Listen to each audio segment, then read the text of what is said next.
So today I'm going to be making a elderberry syrup.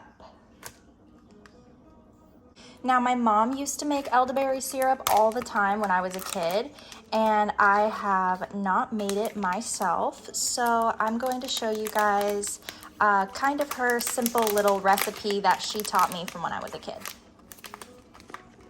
So I just bought this off of Etsy, and I thought it was going to be a little bit more, honestly. So I'm just going to use what I have here to make an elderberry syrup. So to give you guys an accurate measure, it was about a half a cup of elderberries. So for every so like let's say if I had 1 cup of elderberries, I would do 3 cups of water. I always do a 1-to-3 ratio. So since I only have a half a cup of elderberries, I'm going to do 1.5 cups of water.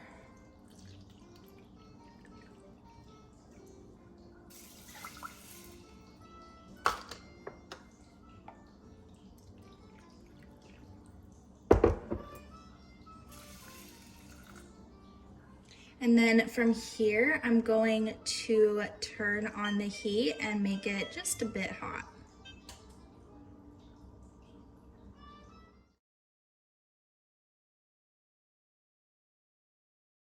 So it has been about 15 minutes now since I have been boiling my berries. It is now on a low simmer.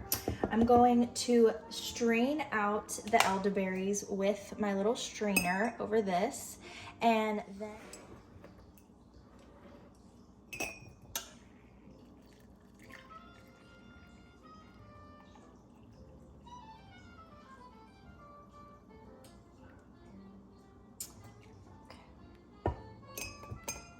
so now what I'm gonna do is I'm just going to take and push on my berries and get all of the extra little juices out.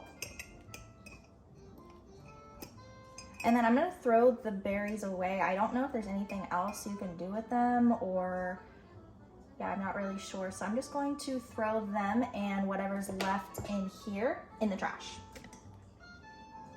Now what I'm gonna do is I'm going to pour the syrup back into the really warm pot. You want it to be really low, like almost like you could stick your finger in it. So I'm gonna turn the heat down really low. And then I have honey and I have sugar. I'm not sure, I think I should have plenty, like more than enough honey to make it a thick, syrupy, elderberry syrup, but if not, you can also use sugar as well.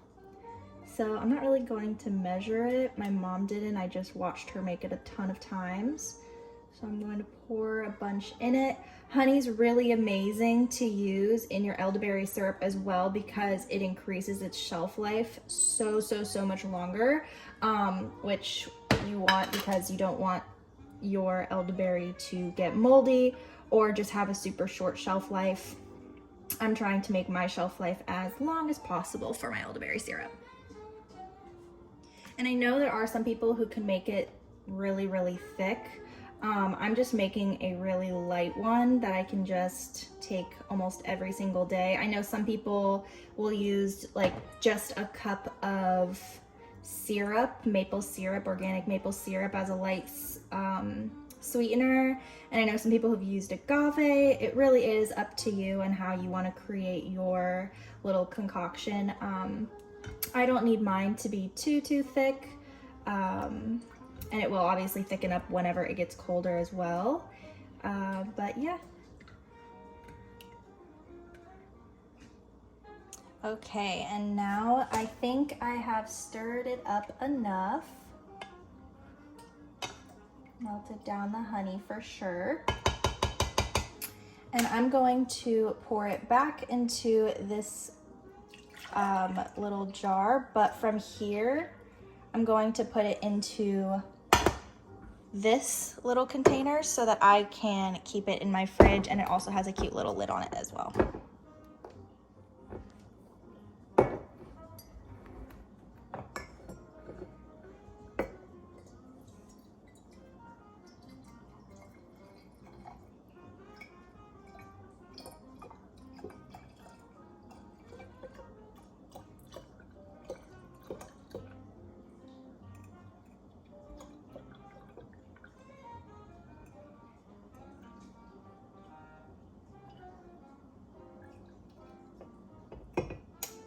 All right.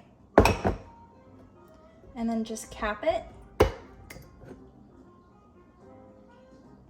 So now it is labeled and I will just put it in my fridge. Again, super important that you date everything just because you don't want any of your things to be expired or to go bad in your possession. You don't want to have any rotten or nasty type of elixirs. And this is going to be my best friend during flu season. Thank you for watching.